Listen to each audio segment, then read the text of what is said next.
கொஞ்ச நாளுக்கு முன்னாடி வந்து டிஆர்பி ராஜா என்ன சொன்னார்னா, ஏடிஎம்கே ஐடிவிங் ஒன்று இருக்கா அப்படின்னு ஒரு வார்த்தை கேட்டார். ஆனால் இப்போ நடக்கிற சில செயல்பாடை பார்த்து அவருக்கு கிட்ட 3 கம்பெனி இருக்கு, ஆனால் ஏடிஎம்கே ஐடிவிங்க சமாளிக்க முடியல அப்படின்னு சில நியூஸ்லாம் வருது. எப்படி இவனுக்கு இது பண்ணிட்டு இருக்கு? ஏடிஎம்கே ஐடிவிங் இன்னைக்கு பார்த்தீங்க அப்படின்னா அவங்க இருக்கிற வேகம் வந்து அதாவது அசுர வேகத்தில் இருக்காங்க. ஏறக்குறைய எனக்கு தெரிய ஸ்டாலின் தான் வராரு அப்படின்னு சொல்லி இவரை வச்சு ஆதவர்ஜனை வச்சு அந்த பாட்டை எழுதி, அப்போ ஆதவர்ஜனா வந்து அங்கே திமுகவினுடைய அடிவடியாக இருந்தார். அப்போ பார்த்தீங்க அப்படின்னா ஏறக்குறைய அந்த ஜன்சுராஜ் பார்ட்டியினுடைய தலைவர் இருக்கார் இல்லையா, பிரசாந்த் கிஷோர் பிகேட்ட கிட்டத்தட்ட 400 கோடிக்கு மேலே கொடுத்தாங்கன்னு சொல்லி அப்போ 2021 அவங்க மூலயமா வரும்பொழுது, அதாவது ஒரு பிரைவேட் கம்பெனி மூலயமாக வரும்பொழுது ஒரு ஃபோர்ஸ் இருந்தது. திட்டம் அது இதுன்னு சொல்லி ஏதாவது பாக்ஸை வைப்பாங்க, அந்த பாக்ஸில் போய் மனுவை போடுவாங்க, அந்த பாக்ஸை பூட்டிடுவாங்க, நாங்கள் ஆட்சிக்கு வந்த அப்புறம் திறப்போம், நாங்கள் இன்றைக்கு வரைக்கும் திறக்கல. இப்படி பல விஷயங்களை பண்ணிட்டு அலைஞ்சாங்க. ரொம்ப வேகமாக ஏறக்குறைய 2021 எலெக்ஷனுக்கு 2019 வேலை நடந்தது. 2018 முடிவுலேருந்தே வேலை நடந்தது நம்ம பார்த்தோம். இன்னைக்கு அதை விட 4 மடங்கு வேகமாக இன்னைக்கு அதிமுகவுடைய ஐடிவிங் செயல்பட்டு இருக்கு. நம்ம அதை பார்க்க முடியுது தெல்ல தெளிவாக. இன்னைக்கு பார்த்தீங்க அப்படின்னா உருட்டுக்கடை அல்வா அப்படின்ற ஒரு கான்செப்டை கொண்டு வந்து இன்னைக்கு பேனர்களை வந்து சென்னை முழுக்க, இன்னும் சொல்ல போனால் மாவட்டத்தினுடைய கேபிட்டல்ஸ் முழுக்க எல்லா இடத்துலையும் கொட்டுறாங்க. உருட்டுக்கடை அல்வா 282 வாக்குறுதிகளை கொண்டு வந்தாரு. அதில் 90% வாக்குறுதிகளை திமுக பண்ணவே இல்லை அப்படின்றத இன்னைக்கு ஒவ்வொரு தமிழக குடிமகனுக்கும், ஓட்டு போடக்கூடிய ஒவ்வொரு தமிழக குடிமகனுக்கும் தெரிகிற அளவுக்கு செஞ்சுக்கிட்டு இருக்காங்க இன்னைக்கு அதிமுகவுடைய ஐடிவிங். அதே மாதிரி அதிமுகவுடைய ஐடிவிங்ல நாளை நமதே அப்படின்ற ஒரு கான்செப்ட்ல அதிமுகவுடைய அனைத்து பேச்சாளர்களும் பேசிக்கிட்டு இருக்காங்க. ரொம்ப ரொம்ப ஆக்ரோஷமாக திமுக ஆட்சியில் நடந்த அவலங்களை, திமுகவினுடைய சார்பு கட்சிகள், கூட்டணி கட்சிகளே என்னென்ன பேசியிருக்காங்க வச்சிருக்காங்க. ஒரு எடுத்துக்காட்டுக்கு இன்னைக்கு அப்பாவு வந்து அவ்வளவு நக்கலா இன்னைக்கு சட்டசபையில் ரொம்ப மோசமா கையில் ஒரு கருப்பு பேட்ஜ் அணிஞ்சிட்டு போறாங்க. எதுக்குன்னா கரூரினுடைய துயர சம்பவத்துக்கு. கரூரினுடைய மண்ணின் மைந்தன் வந்து எடப்பாடியார் அவர்கள், கொங்கு பெல்ட்டினுடைய தலைவர் எடப்பாடியார் அவர்கள். அப்படிப்பட்ட கொங்குல இப்படி ஒரு 41 பேர் இறந்துருக்காங்க அப்படின்னா அதுக்கு கருப்பு பெல்ட்டை கையில் கட்டிட்டு போனா அங்க உட்காந்து நக்கலா அப்பா அவர்கள் என்ன கேட்கிறார் அப்படின்னா, என்ன பிபிக்காக கட்டிட்டு வந்திருக்கீங்களான்றார். அப்படிப்பட்ட அப்பா அவர்கள் ஏறக்குறைய இண்டிபெண்டன்ட் கேண்டிடேட்டா இருக்கும்போது 1999 நடந்த மாஞ்சோலை படுகொலை பற்றி அதற்கு காரணமே கருணாநிதி தான் பேசியிருக்காரு. இது போன்ற வீடியோக்கள்லாம் இன்னைக்கு அதிமுக எடுத்து இன்னைக்கு பரப்பிட்டு இருக்கு. அதே மாதிரி மக்கள் நல கூட்டணியில் இருக்கும்பொழுது திமுகவை எதிர்த்து, கருணாநிதியை எதிர்த்து என்னென்னலாம் இன்னைக்கு விடுதலை சிறுத்தைகள் கட்சியினுடைய தலைவர் தொல் திருமாவளவன் பேசினாரோ அது எல்லாம் இன்னைக்கு வெளியே வந்துட்டு. கம்யூனிஸ்டுகள் தொல் திருமாவளவனை பற்றி என்னென்ன பேசினாங்க எல்லாம், இது எல்லாமே அதிமுகவினுடைய ஐடிவிங் ரொம்ப ரொம்ப துரிதமாக பண்ணிட்டு இருக்காங்க. அது இல்லாமல் இன்னைக்கு எடப்பாடியார் அவர்கள் எங்கெங்கே போய் என்னென்ன பேசுகிறாரோ அது எல்லாமே இன்னைக்கு வெளியில் வந்துட்டு இருக்கு. குறிப்பாக பார்த்தீங்க அப்படின்னா நீங்கள் டிஆர்பி ராஜா பற்றி கேட்டதுனால அந்த பதில் சொல்கிறேன். 15,000 கோடி ஃபாக்ஸ்கான் நிறுவனம் வந்து தமிழ்நாட்டுக்குள்ள ஒரு டீல் பண்ணியிருக்காங்க அப்படின்னு சொல்லி எனக்கு ஒரு பொய்யை சொல்லிட்டாப்ல. அது பொய்ன்னு சொல்லி நீங்களும் நானும் கன்ஃபார்ம் பண்ணல, எடப்பாடியார் கூட கன்ஃபார்ம் பண்ணல. எடப்பாடியார் அதற்கு அப்புறம் தான் வந்தார் பிக்சர்லேயே. அதற்கு முன்னாடி ஃபாக்ஸ்கான் நிறுவனத்திலிருந்தே வந்து அந்த அதிகாரிகள், செயல் அதிகாரிகள் என்ன சொல்லிட்டாங்க அப்படின்னா அப்படி ஒரு டீலே போடல அப்படின்ட்டாங்க. அதே மாதிரி பார்த்தீங்க அப்படின்னா ஜெர்மனியில் இவரை மேக்கப் பண்ணி ரெடி பண்ணி கூப்பிட்டு போய் ஸ்டாலின் அவர்கள் அப்படியே பொம்மை மாதிரி கூப்பிட்டு வந்துட்டாங்க. பொம்மை முதல்வர். அதனால தான் எடப்பாடியார் அவர்கள் இன்னைக்கு ஸ்டாலின் அவர்களுக்கு ஒரு பேர் வச்சிருக்காரு. அது இன்னைக்கு பொம்மை முதல்வர்னு இன்னைக்கு பிறந்த குழந்தை கூட தெரியும். அந்த மாதிரி இன்னைக்கு அந்த பேரை அவ்வளவு தூரம் ட்ரெண்ட் பண்ணிட்டாங்க. அப்படிப்பட்ட பொம்மையா போய் கூட்டு வந்தாரு. ஜெர்மன்ல போய் ஏறக்குறைய 7,000 கோடி முதலீட்டு நாங்கள் ஈட்டு வந்துட்டோம் அப்படின்னு சொல்லி சொன்னாரு. ஆனா அந்த ஜெர்மன்ல உள்ள நிறுவனங்கள் ஏற்கனவே சென்னையில் இருக்கின்ற துப்பு கொடுத்தது யாரு அப்படின்னா இங்க உள்ள எடப்பாடியார் அவர்களும் ஐயா நாகேந்திரன் அவர்களும் தான். அவங்க 2 பேரும் என்ன சொல்லிட்டாங்க அப்படின்னா, இந்த நிறுவனங்கள்லாம் ஏற்கனவே வந்து சென்னையில் இருக்கு, இதுக்கு எதுக்கு நீ ஜெர்மனிக்கு போயிட்டீங்க அப்படின்னு சொல்லி டிஆர்பி ராஜா அவர்கள், அவருக்கு இங்கிலீஷ் தெரியும். அதான் அண்ணாமலை அவர்கள் கேட்பாரு, டிஆர்பி ராஜாவுக்கு அது இங்கிலீஷ் தெரியும். அவர் வந்து ஸ்டாலினை கூட்டு போறாரு. ஸ்டாலினை கூட்டு போய் இன்னைக்கு ஃபாக்ஸ்கான் நிறுவனத்தில் உட்கார வைப்பாரு. ஸ்டாலினுக்கு இங்கிலீஷ் தெரியாது, ஃபாக்ஸ்கான் தமிழ் தெரியாது. இவங்க என்ன பேச போறாங்க? இவர் ஏதோ ஒன்று தலையை ஆட்டிட்டு வந்துருவாரு. டிஆர்பி ராஜா இவர் நல்ல பொம்மை மாதிரி வச்சு ஏமாத்திட்டு இருக்காரு அப்படின்னு சொல்லி டிஆர்பி ராஜா இன்னைக்கு ஸ்டாலினே முங்காம போடுறது, இன்னைக்கு வந்து வெட்ட வெளிச்சம் போட்டு காட்டுறது இன்னைக்கு வந்து அதிமுக. அதே மாதிரி இந்த வெள்ளை அறிக்கை ஒன்று கேட்டார். இன்னைக்கு இண்டஸ்ட்ரீஸ் மினிஸ்டர் வந்து டிஆர்பி ராஜா வெளியில இருந்து தொழில்கள் வந்து இன்னைக்கு உள்ள வருதுன்னு ஏமாத்திக்கிட்டு இருக்காரு. ஒரு இண்டஸ்ட்ரீஸ் மினிஸ்டர் வந்து எப்படிலாம் மக்களை ஏமாற்ற முடியும் அப்படிலாம் ஏமாத்துறாரு. அவருடைய துறையில நடக்கிற விஷயங்கள், போட்ட டீல்ஸ், பண்ண முதலீடுகள் எல்லாத்துக்கும் ஒரு வெள்ளை அறிக்கையை சமர்ப்பிக்கணும்னு எடப்பாடியார் அவர்கள் மக்களின் குரலாக ஒழிக்கும் பொழுது டிஆர்பி ராஜா ஒரு வெள்ளை தாளை காமிச்சிட்டு தான் உங்களுக்கு காட்ட முடியும் அப்படின்னு சொல்லி நக்கலா பேசினதெல்லாம் இருக்கு. அதனால வந்து யாரு ஜெயிச்சாலும் ஜெயிக்கிறனால இந்த தடவை டிஆர்பி ராஜா அவருடைய நிலைமை என்ன ஆக போகுது நமக்கு தெரியல சார். ஸோ அதை நம்ம பொறுத்திருந்து தான் பார்க்கணும். அப்படி இன்னைக்கு ஏடிஎம்கே விங்கும் சரி, எடப்பாடியாரும் சரி, அவங்களுடைய ட்விட்டரும் சரி, ட்விட்டருடைய ஆதரவாளர்களும் பெருகிட்டு இருக்காங்க, யூடியூபினுடைய ஆதரவாளர்களும் பெருகிட்டு இருக்காங்க. யூடியூப்ல பேசுறவங்க இன்னைக்கு எடப்பாடியாருக்கு ஆதரவாக கிட்டத்தட்ட 100க்கும் மேற்பட்டவர் இன்னைக்கு இருக்கிறாங்க. அப்படிங்கும் பொழுது டிஎம்கே விங்கு தெரியவே இல்லை சார். இன்னைக்கு டாமினன்ட் யாரு அப்படின்னா முதல்ல வந்து பாஜகவுடைய ஐடிவிங், 2வது ஏடிஎம்கே ஐடிவிங், 3வது விஜய் அவர்களுடைய கட்சியினுடைய அந்த தற்குறிகள். இவங்க 3 பேர் தான் இன்னைக்கு வந்து டாமினண்டா இருக்காங்க சார். அதே மாதிரி வந்து நீங்க வந்து பொது வாழ்க்கையில் ரொம்ப நல்லா இருக்கீங்க.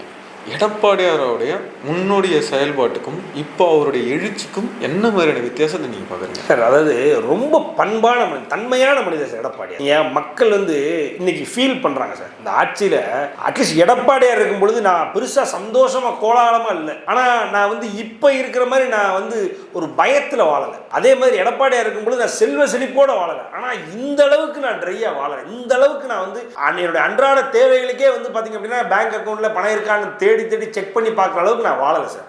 அது உண்மை. எடப்பாடியார் இருக்கும்போது என்றைக்குமே அவர் வந்து வெளியில் வந்து எனக்கு நிதி இல்லை, எனக்கு இது பண்ண நிதி இல்லை, எனக்கு மத்திய ஆட்சி நிதி தர மாட்டேங்குது, எனக்கு இவன் நிதி தர மாட்டேறான் என்ற பற்றாக்குறை இருக்குது, அது இதுன்னு எந்த கம்ப்ளைண்ட்டும் பண்ணல. மக்கள் மேலே எந்த பழியும் தூக்கி போடலை, யாரையும் தப்பு சொல்லலை, யாரையும் குறை சொல்லலை, எல்லாரையும் அரவணைச்சு அவ்வளோ அழகாக ஆட்சி பண்ணார் சார். நம்ம அதை பார்த்தோம். குறிப்பாக பார்த்தீங்கன்னா இந்த கொரோனா காலகட்டத்தில் இந்தியாவினுடைய தலை சிறந்த மாநிலமாக எடப்பாடியார் அவர்கள் வந்து தமிழ்நாட்டை வச்சிருந்தாருன்றதுல எந்த மாற்றுக்கிறதும் இல்லை. ஒவ்வொருத்தரும் திணறான். பினராயி விஜயனே வந்து பார்த்தீங்கன்னா இங்கே கேரளா தான் வந்து படித்த ஸ்டேட்டு, அங்கே தான் லிட்ரஸி ரேட் அதிகம், அது இது அவங்க கம்யூனிசம் அவங்க வேற மாதிரி பண்ணிடுறாங்க, அது அவரே அங்கே உழப்பிட்டு இருந்தார். ஏதோ வந்து அதாவது மத்திய அரசாங்கத்துக்கு தெரியாமே வெளியில் போயிட்டு அதை இதையும் டீல் அப்படி இப்படிலாம் ஏதோ பண்ணிட்டு இருந்தார் வச்சுருந்தார். அவருக்கே வந்து அந்த ஸ்டேட்டை ஹேண்டில் பண்ண முடியாமல் திணறிட்டு இருக்கும் பொழுது இங்கே அவ்வளவு சுமூகமாக இங்கே மக்கள், அதாவது சதவீத அடிப்படையில் இறப்பு ரொம்ப கம்மி தமிழ்நாட்டில், அதெல்லாம் பார்த்துக்கிட்டது வந்து எடப்பாடியார் அவர்கள். அப்படிப்பட்ட ஒரு எடப்பாடியார் இப்போ ஆட்சியில் வந்து 4 வருடங்கள் பொறுத்து பார்த்தார் சார். ஒரு ஆட்சியில் இருக்கும்பொழுது அப்போ அவர் எடப்பாடியார் ஆட்சியில் இருக்கும்பொழுது எதிர்கட்சி அரசியல் பண்ணாமல் அவியலா பண்ணும் அப்படின்னு சொல்லி ஸ்டாலின் கேட்டார். இவர் அதே மாதிரி இன்னைக்கு நான் எதிர்கட்சி, நான் ஆளுங்கட்சி வந்து எந்த தொந்தரவும் பண்ணக்கூடாது அப்படின்னு தெரிஞ்சு ஒரு தன்மையான மனிதனாக எடப்பாடியார் செயல்பட்டார். அதை மீறி இவங்க ஒரு சின்ன கேள்வி கேட்டால் கூட கேட்கக்கூடாது, இது நீங்க அரசியல் பண்றீங்கன்னு அவரை ரொம்ப டென்ஷன் ஆகி இன்னைக்கு உச்சபட்ச டென்ஷன்ல இருக்காரு. இன்னைக்கு மக்களுடைய கோபம் ஒற்றை கோபமாக எடப்பாடியார் இருக்காரு. அதுல எந்த மாற்று கருத்தும் இல்லை. ஒன்று ஒரு எடுத்துக்காட்டு ரீசனாக நடந்த விஷயம், விஜய் அவர்கள் இன்னைக்கு 41 பேர் அங்கே கொண்டு போட்டாங்க. தாவேக்காவினுடைய ஒரு பெரிய கூட்டத்தை விஜய் அவர் கொண்டு போட்டார். மறுநாள் எடப்பாடியார்கிட்ட கேட்குறாங்க, விஜயினுடைய தவறா சார் அப்படின்னும் போது எடப்பாடியார் சொல்லுவாரு, இல்லை சார் அவருடைய கட்சியின் சார்பாக இது ஒரு மிகப்பெரிய துயரம், அதனால அவரை இப்போ யாரும் வந்து ஒரு மன வருத்தத்துக்குள்ள கொண்டு போனா அவர் ரொம்ப குத்தாதீங்க, அவர் வந்து அவரா வெளியில வருவார் அப்படின்னு சொல்லி எந்த ஒரு எதிர்கட்சியாக இருந்தாலும் இந்த ஒரு விஷயத்தை எவ்வளவு பெரிய அரசியல் ஆக்கிக்கலாம் தெரியுமா? திமுக ஆக்கின அளவுக்கு கூட அதிமுக ஆக்கலாம். அதிமுக தான் பிரதான எதிர்கட்சி ஆக்கலாம். ஏன் ஆக்கலாம் அப்படின்னா அதை ஆக்கக்கூடாதுன்றது அவருக்கு ஆக்க தெரியாமையா. இப்போ ஒரு விவசாயிகளுக்குள்ள பிரச்சனையை எந்த அளவுக்கு பூதாகரமா இன்னைக்கு மக்கள் முன்னாடி எல்லாம் காமிச்சிருக்காரு. அது மாதிரி அந்த ஒரு விஷயத்தை ஆக்கிறதா பண்ணக்கூடாது. அதுதான் அந்த தன்மையான மனிதன். 2 நாள் அதுல இருந்து 2 நாள்ல என்ன கேட்கிற அப்படின்னு, திமுக நாங்களும் எந்த தப்பு பண்ணல, ஃபுல்லா விஜய் தான் பண்ணாரு வச்சாரு, நாங்க எங்க மேல எதுக்கு வெளியே போறீங்க அப்படின்னு சொல்லி அமுதா ஐஏஎஸ்ல இருந்து ஏடிஜிபி டேவிட்சன்ல இருந்து அதே மாதிரி பாத்தீங்க அப்படின்னா ஏறக்குறைய கரூரினுடைய எம்எல்ஏ ஆன செந்தில் பாலாஜி அவர்கள் இருந்து எல்லாரும் பேச ஆரம்பிச்சு நாங்க தப்பே இல்லைன்னு பேசணும்னு எடப்பாடி டென்ஷன் ஆயிட்டார். ஏண்டா நான் உங்களை ஏதாவது குற்றச்சாட்டு வச்சேனா? நான் பேசாம இது நடந்த ஒரு துன்பியல் சம்பவம், எல்லாரும் இதை கடந்து போகணும், அவங்களுக்கு அனுதாபங்களை தெரிவிக்கணும், அவங்களுக்கு கொண்டு போய் அவங்களுக்கு தேவையான ஹெல்ப் பண்ணணும் அப்படின்னு சொல்லி ஏடிஎம்கே மொத்த கேடர்ஸும் வந்து அன்னைக்கு வந்து கரூர்ல தான் இருந்தாங்க. அதெல்லாம் பார்த்துட்டு அவர் விலகி போயிட்டார். ஆனா திமுக வந்து நான் எந்த தப்பு பண்ணல அப்படின்னு டென்ஷன் ஆகி நான் அவங்களை ஏதாவது சொன்னா ஆளாளுக்கு இப்படி பண்றீங்கன்னு திருப்பி அடின்னு அடிச்சு எடப்பாடியாருடைய அழுத்தம், எடப்பாடியாருடைய அடி, இது மட்டுமே காரணம் மொத்த கரூர் சம்பவம் சிபிஐ கையில மாறினது சார். அவர் நினைச்சாருன்னா இன்னைக்கு இறங்கி இந்த அரசாங்கத்தை ஒண்ணுமே வாங்கிட முடியும். ஆனா அவர் பண்ண மாட்டாரு. ஏன்னா அவருக்கு மக்கள் பிரச்சனைகள் தான் பிரதானம். அதை விட்டுட்டு இந்த ஆட்சியை கலைக்கிறதுக்கு என்ன வழி அப்படின்னு சொல்லி திமுக மாதிரி உட்காந்து இந்த ஆட்சியில் என்ன பிரச்சனை நடக்கும் அதையே உட்காந்து அவர் இந்த 4 வருஷமா பண்ணாருன்னா பண்ணல. ஏன்னா அதற்கான தேவை அவர்கிட்ட இல்லை. அதை விட்டுட்டு மக்களுக்கு ஏதாவது பிரச்சனையா தேவையா நான் போய் முதல்ல நிற்கிறேன், இன்னைக்கு மக்கள்கிட்ட நிற்கிறார். அதான் உண்மை. அதே மாதிரி அவர் வந்து இந்த கோயம்புத்தூர்ல ஒரு சுற்றுப்பயணம் முதல் நாள் ஆரம்பிச்சாரு. அன்னிலிருந்து நான் ஈரோடு வரைக்கும் நான் அவர்கிட்ட பார்க்குற ஒரு வியக்கிற ஒரு விஷயம் என்னன்னா சார், ஒவ்வொரு தொகுதிக்கும் போறாரு, அந்த தொகுதியில் இந்த ப்ராப்ளம் இருக்குன்றது ஈஸியாக அவர் ஐடென்டிஃபை, ஏமா உங்களுக்கு இந்த ப்ராப்ளம் தானே இருக்கு, கண்டிப்பா இவரோ இல்லை யாரோ ஒருத்தர் இங்கே எம்எல்ஏ வருவாங்க, நான் வந்தா இந்த ப்ராப்ளத்தை சால்வ் பண்ண சொல்றேன்னு அவர் சொல்றாரு. அவர் வயசு பார்த்தோன்னா 71 வயசு ஆகுது. ஆனால் அவருடைய செயல்பாடு பார்த்தோன்னா ஒரு 30-25 வயசு பையனுடைய செயல்பாடும் எண்ணமும் அந்த மாதிரி இருக்கு. இல்லை சார், அவர் தான் சார் ஒரு பெஸ்ட் சிஎம் கேண்டிடேட் நான் சொல்லுவேன். தமிழ்நாட்டினுடைய பெஸ்ட் சிஎம் கேண்டிடேட்னா அவர் தான் சார். எந்த மாற்றுக்கிறது ஏன் சொல்கிறேன் அப்படின்னா சார், இன்னைக்கு இப்போ ஸ்டாலின் வந்து இது மாதிரி பெட்டி வச்சு இந்த மனுவை ஃபுல்லாக அந்த பெட்டிக்குள்ளே போடுங்க அப்படின்னு சொல்லி கிராமங்களில் போயிட்டு சும்மா உட்காந்து ட்ராமா போட்டு வீடியோ போட்டுட்டு இருந்தாங்க. இதெல்லாம் வந்து கொரோனா காலகட்டத்தில் வந்து மக்கள் ஒன்று கூட கூடாது அப்படின்ற நேரத்தில் ஒன்று கூடி பண்ணிட்டு இருந்தாங்க. அதெல்லாம் விஷயம் என்னன்னா, இவர் இன்னைக்கு தொகுதி வாரியாக போகும்பொழுது 200க்கும் மேற்பட்ட மனுக்கள் இவருக்கு வருது. நல்லா புரிஞ்சுக்கோங்க. உங்களுக்கு தெரியுமா, எனக்கு தெரியுமா. ஆனால் உண்மை அதுதான். அதை அவர் நினைச்சாருன்னா பூதாகரமாக்கலாம். அது ஒரு பெருசா இத்தனை மனுக்கள் நான் வாங்கிட்டேன் அது இது ஆச்சாப்சான்னு சொல்ல மாட்டேன். அவருக்கு மக்கள் பிரச்சனை, அதை கொண்டு போய் மார்க்கெட் பண்றது அவருக்கு எண்ணம் இல்லை. இதெல்லாம் நான் பண்றேன் பாருங்க, நான் எவ்வளவு மாஸ் பாருங்க, நான் எவ்வளவு இது பாருங்க, அது அந்த தொகுதி மக்கள் என்னென்ன பிரச்சனைகள் ஒன்று விடாம இது இந்த அரசாங்கத்தில் இதெல்லாம் நடந்துக்கிட்டு கீழே கத்துறாங்க, ஐயா எப்போ வர போறீங்க, ஐயா எப்போ வர போறீங்க, உங்களை நாங்கள் இழந்துட்டோம் வச்சுட்டோம் அப்படின்னு கத்துறாங்க. அதெல்லாம் அவர் பெருசு பண்ண மாட்டாரு. பாருங்க எல்லாரும் கத்துறீங்களா, நான் தான் வரணும்னு சொல்றீங்க, நான் பாருங்க எவ்வளவு இதாயிட்டேன் அதாயிட்டேன். தற்பெருமை எற்றவர் எடப்பாடி. அதாவது